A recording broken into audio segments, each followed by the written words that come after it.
यो घटनापछि यहुदीहरूको चाड भएकाले यीशु यरुशलेममा जानुभयो। यरुशलेममा भेडा ढोकाको नजिक 5 वटा दलान भएको एउटा ठुलो जलकुण्ड थियो, जसलाई हिब्रू भाषामा बेतसेदा भनिन्छ। त्यहाँ जलकुण्डमा अनेक रोगीहरू अर्थात् अन्धा, लङ्गडा, पक्षघातीहरू पस्रिरहेका हुन्थे। तिनीहरू पानी कति बेला छचल्किन्छ भनेर पर्खिरहन्थे। किनभने परमप्रभुको एउटा दूतले बेला बेलामा जलकुण्डमा ओर्लेर पानी हल्लाइदिन्छन् र पानी छचल्केपछि जो पहिला पानीभित्र पस्छ त्यो मानिस जस्तोसुकै रोगले ग्रस्त भए पनि निको भइहाल्छ भन्ने त्यहाँका मानिसहरूको विश्वास थियो। अनि त्यहाँ 38 वर्षदेखि बिरामी भएको एकजना मानिस पानीको छल्का कुरेर बसिरहेको थियो।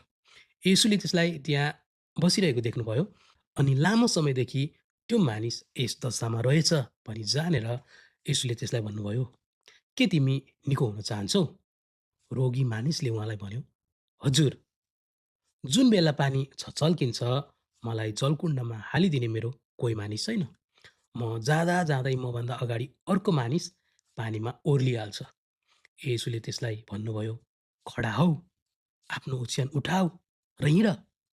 तुरुन्तै त्यो मानिस निको भयो र आफ्नो ओछ्यान बोकी ऊ हिँडिहाल्यो। त्यो दिन सब्बात दिन थियो। यसकारण निको पारिएको त्यस मानिसलाई यहुदीहरूले भने, "यो त सब्बात दिन हो, तिमीलाई ओछ्यान बोक्नु उचित छैन।" त्यसले तिनीहरूलाई जवाफ दियो, "जसले मलाई निको पार्नुभयो, उहाँले नै भन्नुभयो, आफ्नो ओछ्यान बोकेर हिँड।" तिनीहरूले त्यसलाई सोधे, "तिमीलाई ओछ्यान बोकेर हिँड भन्ने मानिस को हो?" तर निको भएको मानिसले उहाँ को हुनुहुन्छ भनी चिनेको थिएनन्।